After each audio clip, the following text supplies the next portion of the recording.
Get in on the action this season with Underdog's Pick'em game. Select higher or lower between 2 and 8 players and compete for up to 325 times your entry. Use code DIRECTOR when signing up to receive up to $1,000 in bonus cash and a free pick. Go to Bowl fam, it's the Director. Chargers fans, lot to be smiling about today, man. The Chargers would take down the Lions in the Hall of Fame game yesterday, 34-7. We really beat the snot out of those guys, man. Dan Campbell wasn't looking happy on the sideline. Old Jim Harbaugh looked as giddy as ever. And this was a really, really nice look under the microscope what this team is in terms of their depth, in terms of identity. Oh, there's so much good to bring out of this game, man. We're going to talk about that. But also, there's been a lot of stuff happening today, man. I had a doctor's appointment this morning. I come home. There's a whole bunch of news all over Twitter about something crazy happening right now that, yes, I'm going to say right now should be connected in some way, shape, or form to the Chargers. If you guys have been living under a rock, if you haven't heard yet, breaking news, Dallas Cowboys pass rusher Micah Parsons has requested a trade out of Dallas. Now, maybe some of you guys are thinking, what does this have to do with the Chargers?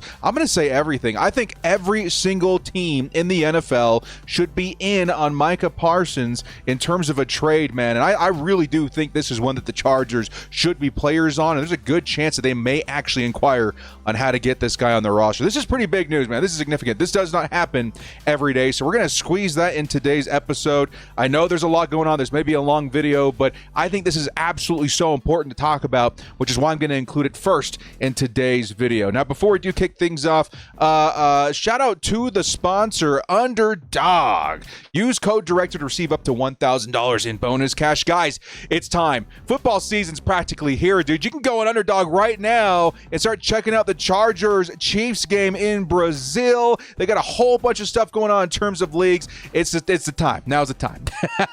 Of course, we're going to be doing a lot of drafts and stuff here on this channel. It's going to be a lot of fun, man. Definitely a great way to support my platform while having some fun along the way. Before we do kick off, hit us up with a like and sub. If you do enjoy this Chargers content, small amount of time you guys take to like, sub, and bell notification helps me out a lot, and it's free. Lights, camera, action. Who's got it better than us? Into the end zone, Charger fans are witnesses to history.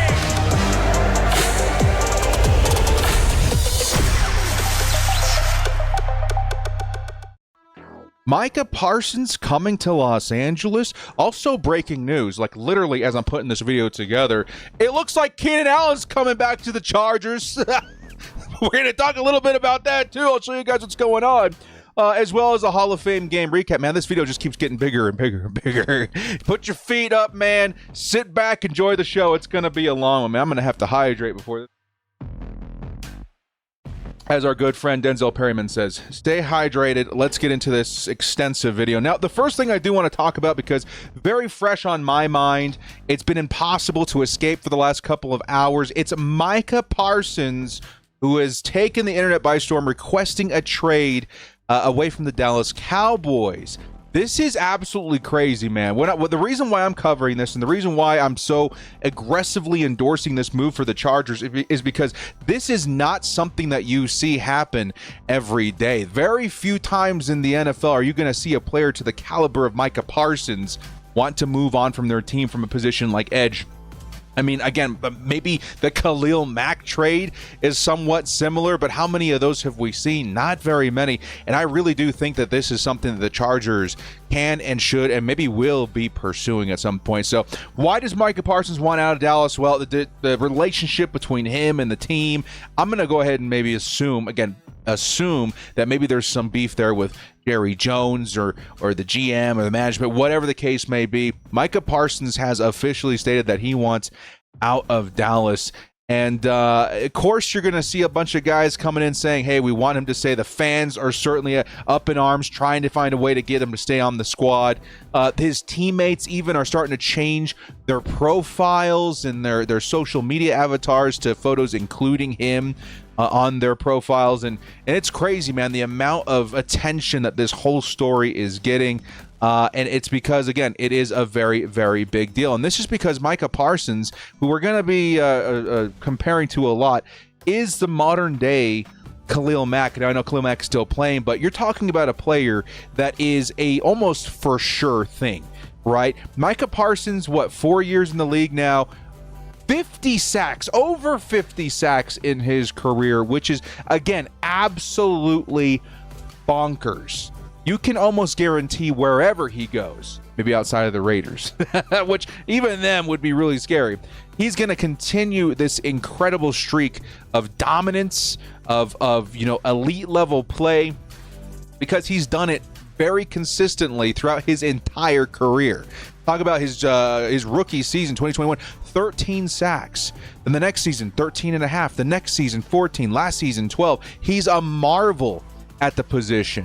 One to be taken very seriously when a name like him comes on the market, because he's only 26 years old, y'all. This is a guy that can play, in my mind, no doubt into his mid-30s at still a high level, just like Khalil Mack is right now with the Chargers. Yeah, he's slowing down a little bit, but it's something that, players of his caliber have shown to be very relevant even into that term, which makes me believe that he is as valuable as, maybe an older rookie coming into the league right now, if not more, because he's very proven. That's probably the biggest point that I'm trying to get across here, is that yes, draft capital is valuable. Chargers want to maintain that and keep growing the team through the draft, remain young. But you are not going to get anything as sure as Micah Parsons in the draft. And I don't care who it is. It could be the next, big name at edge rusher. There's still question marks around it. There's no certainty outside of this particular, situation that you're going to get a player at the level of Micah Parsons. And it's absolutely astounding to see, something like this unfold. Now, the reason why I think this is one of the best moves the Chargers can consider right now is because, yes, we do have a very good pass rush this season. We have been known to have a good pass rush for a long time. Joey Bosa, Khalil Mack, Melvin Ingram, et cetera, and now Tuli Tuipulotu. But this feels like the perfect opportunity to usher in the successor of Khalil Mack. Khalil Mack is likely on his way out after this season. He's getting up there in age. Of course, maybe things slowing down a little bit, not by much, which is crazy. He's still playing at a pretty decent level even at this age. But you got to assume that at some point he's probably going to want to hang him up. And we're getting close to that. Bringing in Micah Parsons, even in 1 year with Khalil Mack, is absolutely a bonkers way to sure your bets and saying, hey, we are still going to be one of the most lethal pass rushers in the NFL. And it's already saying that the Chargers, who I'm going to say right now, they'll kind of look decent. Even without Khalil Mack, let's say if he does move on and next year we only have Tuli Tuipulotu, we still look fine, but not as elite as we have historically been with the combination, like I said, of Bosa, Mack, Ingram, et cetera. Parsons instantly changes the narrative around what the future of that position looks like. Because you got to think about, even let's say the Chargers don't get Micah Parsons. We're going in with Tuli next year. Kyle Canard still kind of a question mark. What's going to be the future of the position for the Chargers? It's a big old question mark. No matter where we're drafting, which I'm going to assume the Chargers are going to be drafting somewhere in the mid to late 20s. Hopefully, that's what we're all hoping for. You're not going to find anybody in the range of Micah Parsons, even close in terms of an edge rusher. You're kind of taking a shot on somebody at that point. This is a path to instant success when it comes to maintaining high level of play and even improving on it. I love Khalil Mack, man. He's been amazing for the team, but you get Micah Parsons on here, it's like bringing back, a younger, a 25-year-old Mack onto the squad, which is just as insane to think about in today's age of football, man. It's absolutely insane. Now, the impact. So let's say we do get Khalil Mack's successor. It's going to be Micah Parsons. What would the impact be looking like for this team going forward? Well, you're automatically looking at a double-digit sack player, in my mind. You're talking 10 to 14, maybe more sacks, considering the Chargers' defense is ran by the mastermind that is Jesse Minter.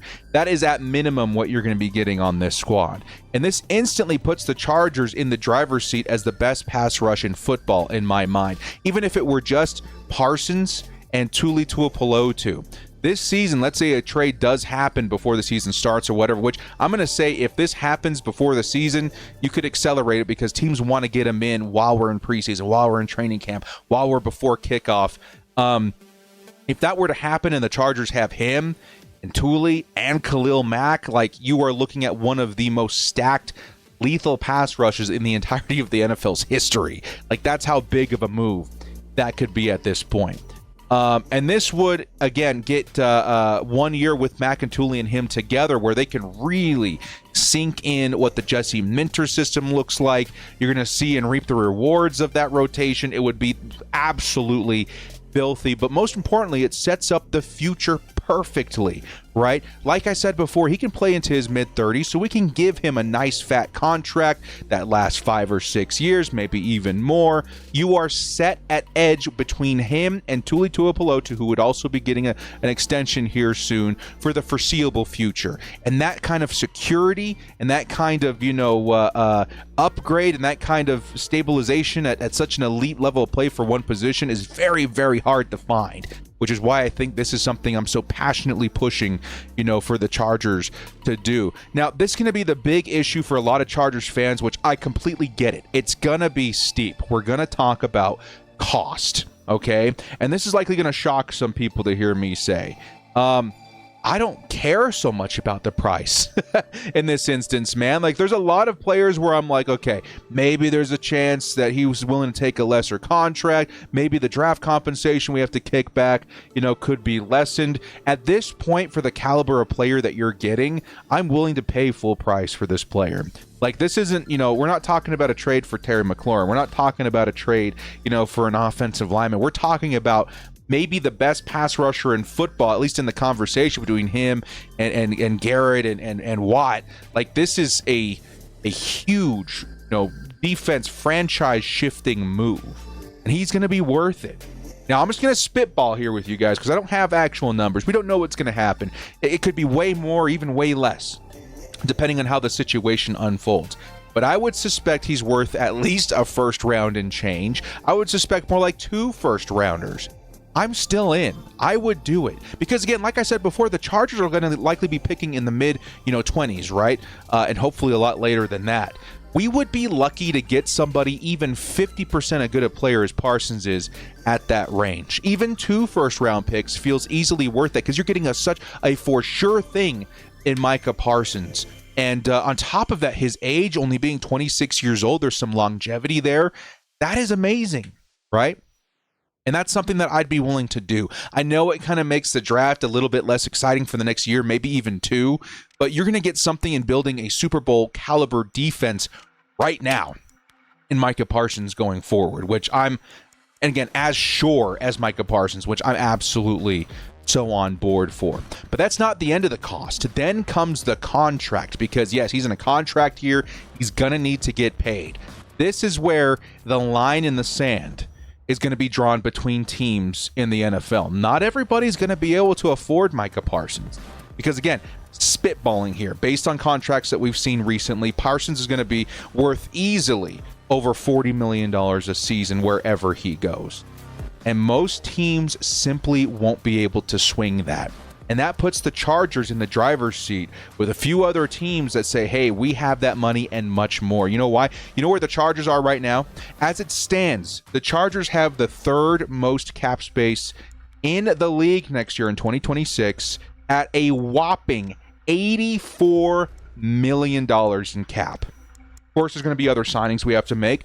Players need to be paid. But that is a crazy starting point, which, again, could rise as we get more increases to the NFL cap as the years go on.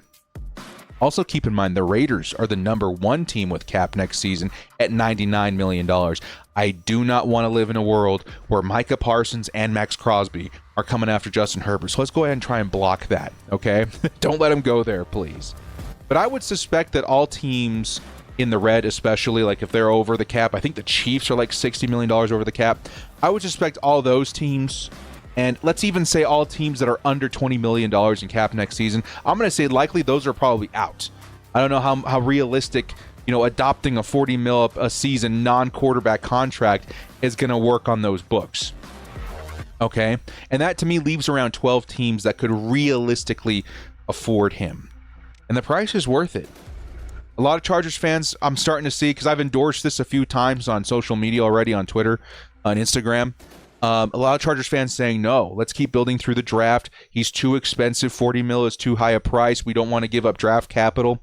All I'm going to say is, in terms of the contract, right, $40 million, you can ask any Cowboys fan. I have a few Cowboys fan friends, including Xerxes. I don't know if you guys know him from Madden. He posted a video about this too. Ask any Cowboys fan. They would happily pay to keep him around. Think about it this way.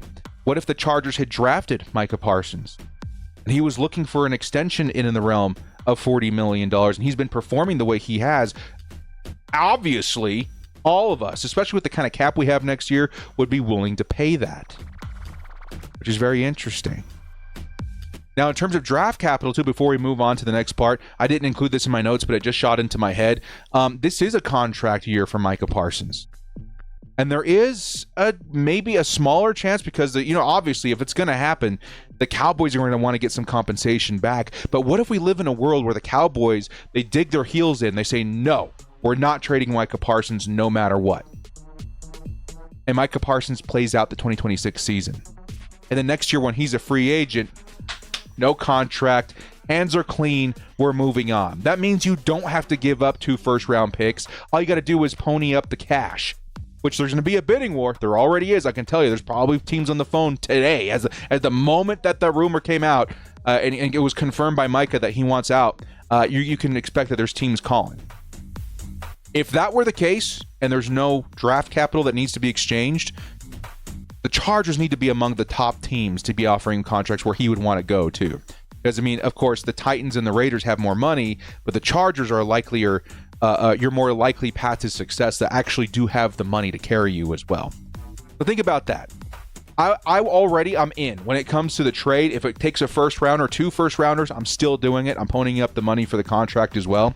But I think even better case scenario is if the Cowboys remain stubborn, they don't trade him, he ends up becoming a free agent next season, and we get him, just for the price of the contract. How crazy would that be? I don't know. We'll wrap up the Micah talk here real quick. With the likeliness and whether or not I would do it. Of course, I think you guys know where I'm going with this.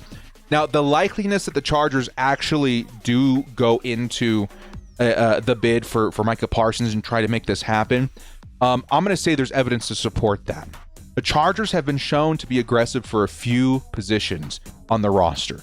Okay, in my opinion, when it comes to quarterback, offensive line, and edge, the Chargers are very aggressive at keeping those positions strong. Of course, Justin Herbert already has a contract, so we really don't have to talk too much about that. But they've remained aggressive when it comes to the backup quarterbacks, which I think supports that debate right there.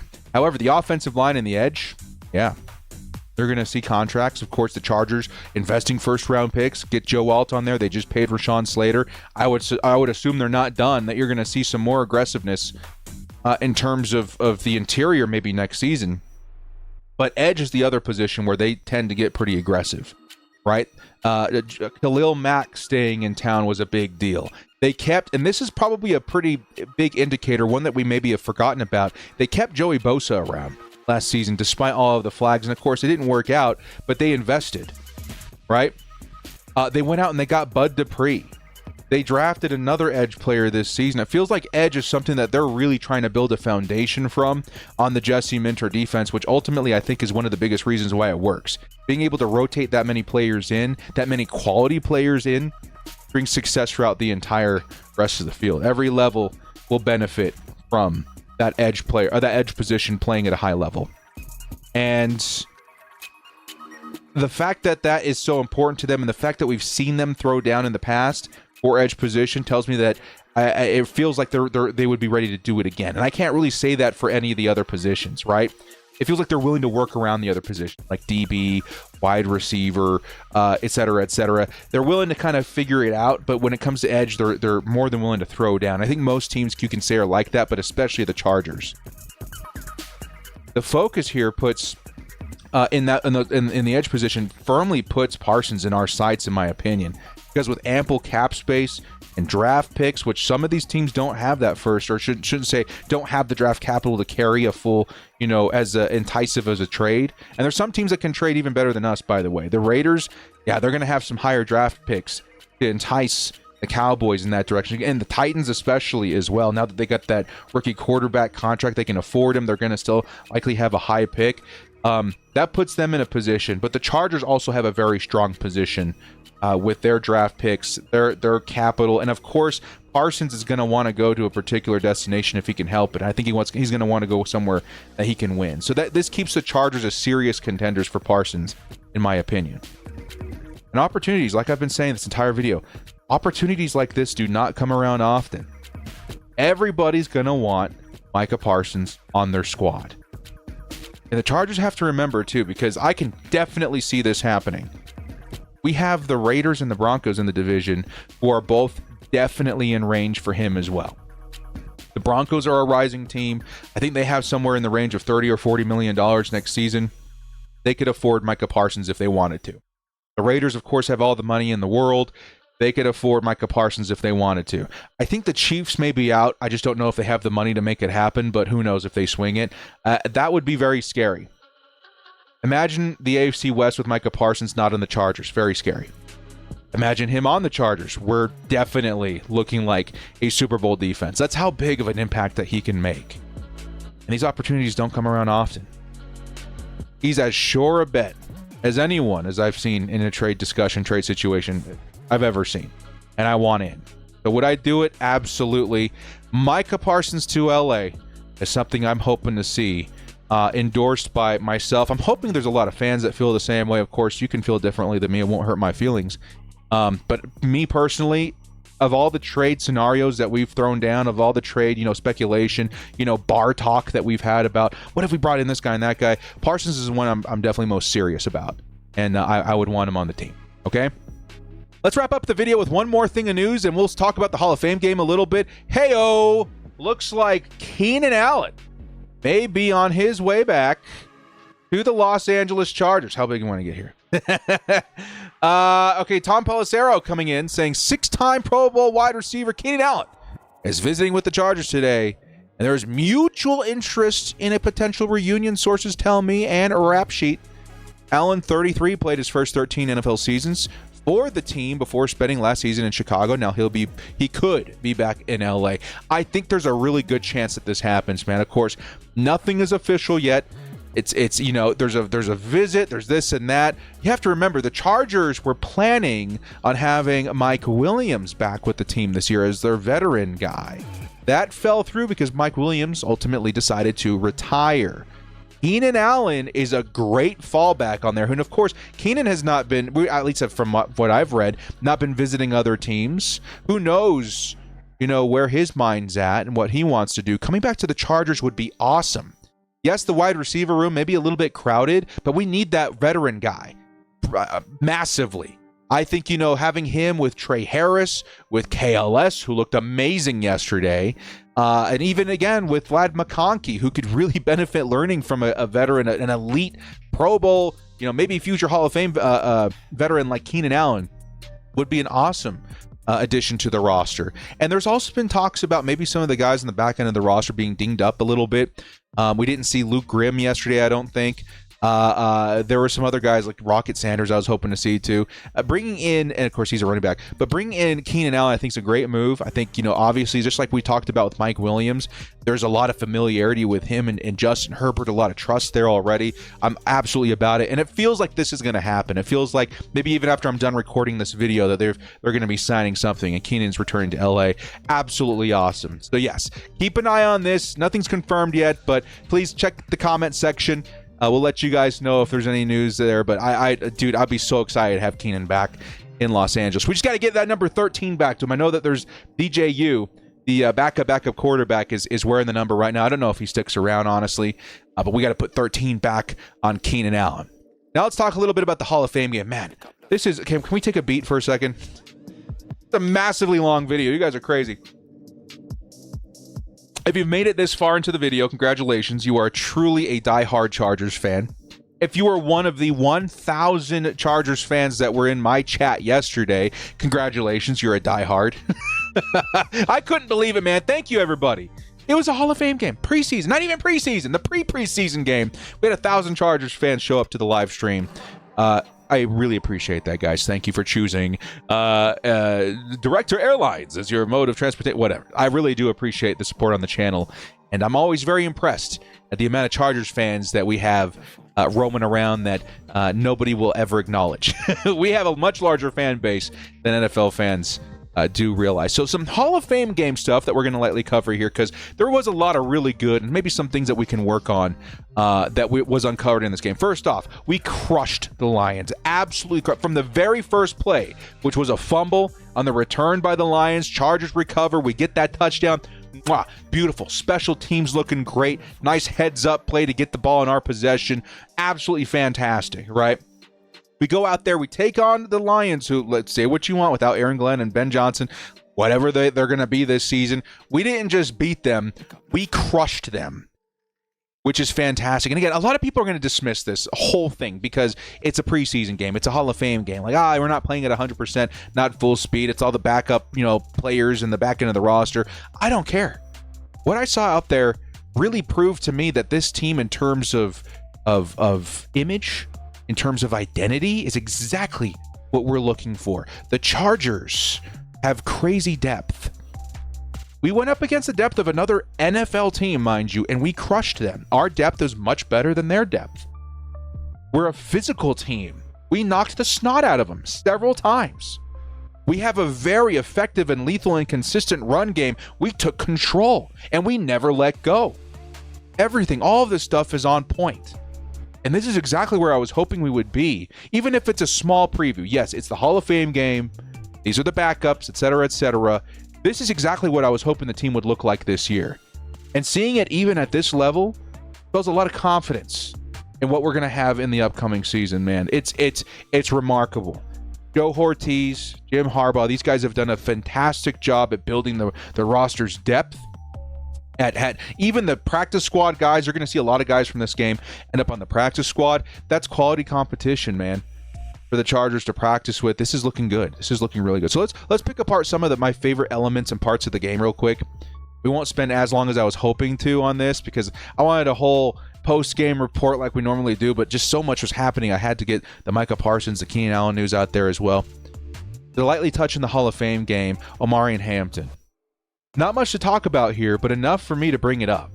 Omari and Hampton had 3 carries. One of them was called back because of a penalty. The Chargers ended up getting 5 yards, so they wiped it away. But in those 3 carries, I saw everything I needed to see. There was a 3rd and short that we needed Omari and Hampton to convert, and he did just that. He found a nice little gap. He lowered the pads. He found, or the helmet. He found, that crease, and he made it happen. The first down was there, and that's something that the Chargers and myself, and I'm sure everybody, likely saw in him at UNC. That's what you wanted to see. You wanted to see a physical runner, a big body, somebody that can, pound their way into another yard or two and convert on those situations. Well, he did it. I'm not sure if it was the next play or the play after that, but there was another epic run. Okay, and again, it was not like a 15-20 yard run, but Omari and Hampton, he cuts inside, finds an incredible crease, breaks a tackle, and creates like 8 or 9 yards on an awesome run. That is where I'm like, holy crap. There's the power, the break tackle ability, the physicality that we've been looking at. That one run, I was sold already. I've already been sold. You guys know me. I'm a huge Omari and Hampton fan. That run was incredible. And again, I saw into the future with that play. I was like, man, we have something special here. Now, shortly after that, we did see a rookie mistake there, maybe doing a little bit too much. I will say this first. Omari, I'm not sure if it was a pitch or if it was just an outside run, but he hits the outside, and you see this incredible speed and agility on display where he's trying to beat the players on the edge. He's trying to round the corner, get into the end zone. He beats a bunch of them. The last guy that he has to beat was, I think, Rock Ya-Sin, the corner of the Lions. And I think he does a little bit too much trying to cut in and then back out. He ends up getting tackled and doesn't convert the first down. Okay, it looks like it was going to be a touchdown. and ends up being a tackle at the line. Now, I think that maybe was, you're going to need some polish. You're going to need welcome to the NFL moment, whatever. But you see the potential even in that play. Like, yeah, that I think with a little bit more coaching, a little bit more time, that's going to be a touchdown over and over and over again. And all the physical attributes, all the things that we love about Omarion were all on display in his tiny little sample size of 3 carries, which you're going to see more of in the preseason, which I'm very excited about. Huge congratulations are in order for KLS, Keandre Lambert-Smith, the Auburn Tiger, War Eagle, having himself a fantastic debut into the NFL. Man, a lot of people are very high on what he could become all of a sudden. He had a very nice deep pass, I would say good pass by Trey Lance as well, that went for 15 or 20 yards.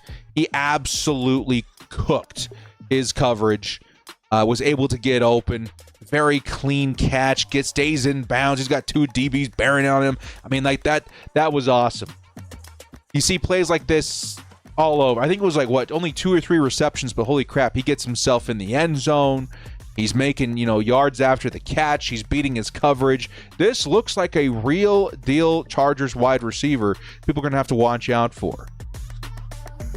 The way that and I have to imagine at this point especially, and if he continues to perform this way in the preseason especially, the Chargers are having a conversation about drawing up things especially, and specifically for KLS in the regular season.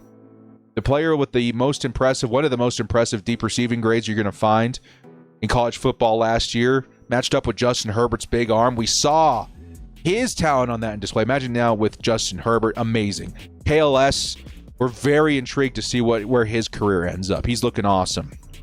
Congratulations also to Trey Lance, who had himself a pretty great day. Very clean. I think 3 touchdowns, 0 interceptions. Didn't use his legs as much as I was hoping, but he looked good. I still think that Taylor Heineke is your quarterback too as of right now, but Trey Lance looks to be, he could be competing a little bit for snaps there or whatever, a little competition, but, being that QB3, which is all of a sudden an important position in football now with the emergency QB in play, I think that we may have something here in terms of nice depth at quarterback, okay? Shout out also to Nico Reed, man. Dude, the cornerback out of Oregon. Holy crap, man. He had himself a day. I know at least a few passes defended. Of course, he had the interception, almost takes it all the way back to the house. Absolutely fantastic. He may be a guy to watch throughout the rest of the preseason as a sneaky player to make the roster. He was awesome, electric, fast, very high, awareness. He was able to jump and find himself in a position to almost score at DB. It was awesome. I was very impressed. And of course, he's a guy that we've been hearing something about in practice and training camp. Well, he showed it in a live NFL game environment, and it looks awesome. That's going to increase his chances of making the roster. A couple more shout outs to the other guys that got interceptions. Miles Purchase, Tony Jefferson. You guys have been amazing. Chargers were just absolute beasts out there in terms of taking away the football yesterday. I think we had the fumble as well. And also a shout out to RJ Mickens, the safety, who had a couple of really nice tackles out there too, man. Chargers are very deep and much better positioned at corner than a lot of us had first expected. Another player that kind of took me by surprise was Nahm Hines. Now it's something else now, right? It's like Naheem, is it Miller Hines? I don't know. Either way, Nahm Hines, his return to the NFL. I don't know what I was expecting when I heard this news. I was like, yeah, cool, whatever. We got some competition. He looked great all around as a special teamer. He was returning punts and kicks all night. He looked very shifty. My word. Great in the receiving game. I think we saw a couple of blocks by him too. I mean, honestly, it doesn't look like he's lost too much of a step since when did he last play? 23? 22? I was actually kind of blown away, man. Nahm Hines might actually be ample competition for guys maybe like Videll. I don't even know, because Videll, who we're about to talk about too, also had a crazy good night. I'm pretty happy with Nahm Hines and what he showed us. If he's on the practice squad, awesome. He may even have earned himself a backup role in another team with his performance on the Chargers this offseason. I've been very, very impressed. Of course, though, I think the Chargers running back to be very excited about in this game was, of course, Kamani Videll, man, he looked exactly like everybody had imagined him to be when he was drafted last season. All of us had these high hopes that he was going to be this big, involved running back, 3-down back in the running game. I should say in the passing game. He was just absolutely all around fan-friggin-tastic. And this is going to be, a very difficult running back room to navigate in terms of who makes the roster all of a sudden, right? Because after that, Hassan Haskins looked really good in the run game. The Chargers just really dominated the Lions all night long in the run game. Of course, Kamani Videll with the 2 touchdowns really led the pack, but you had, Omarion Hampton with some nice carries. You had Nahm Hines looking really good. You had Haskins looking really good. Pretty much everybody but Rocket Sanders, who I'm guessing was dinged up, had themselves a pretty decent night, which is just honestly so cool. So, I don't know, man. Kamani Videll, congratulations. The Chargers' run game as a whole, though, big ups and congratulations there. The last thing that we're going to wrap up with are some players that I'm hoping to see some improvement from. To be fair, I went through and watched a little bit more of Zion Johnson individually, and he had actually some pretty decent moments as a blocker, especially once he hit that next level, that next step, right? He disengaged and he found himself in guard mode all of a sudden. Zion Johnson did have some standout moments that looked decent, but everybody's going to be remembering the botched snap, right? Some of the miscommunications from him playing center last night. These are important.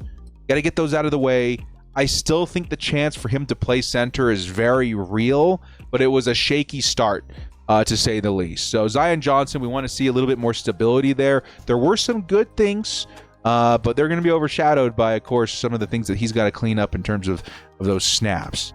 Another player that Chargers fans were hoping to see a little bit more from yesterday was Trey Harris. Yeah, I think he got 1 or 2 targets, and I'm not going to put it all on him. Some of those targets from Trey Lance a little bit too far. But we were hoping to see him, at least with a few receptions, show us what he's got in terms of that physicality at wide receiver. It really was Keandre Lambert-Smith all night long that was looking to be the standout wide receiver. But hopefully Trey Harris can show us who he is in the next few games in the preseason, because last night, again, we didn't really get to see much, if anything at all, which I'm sure a lot of Chargers fans were eager to see number 9 do something to turn some heads. And finally, maybe the most concerning player, who I don't even know if I have a picture of, right? I'm hoping that's 54. I don't even know if it is.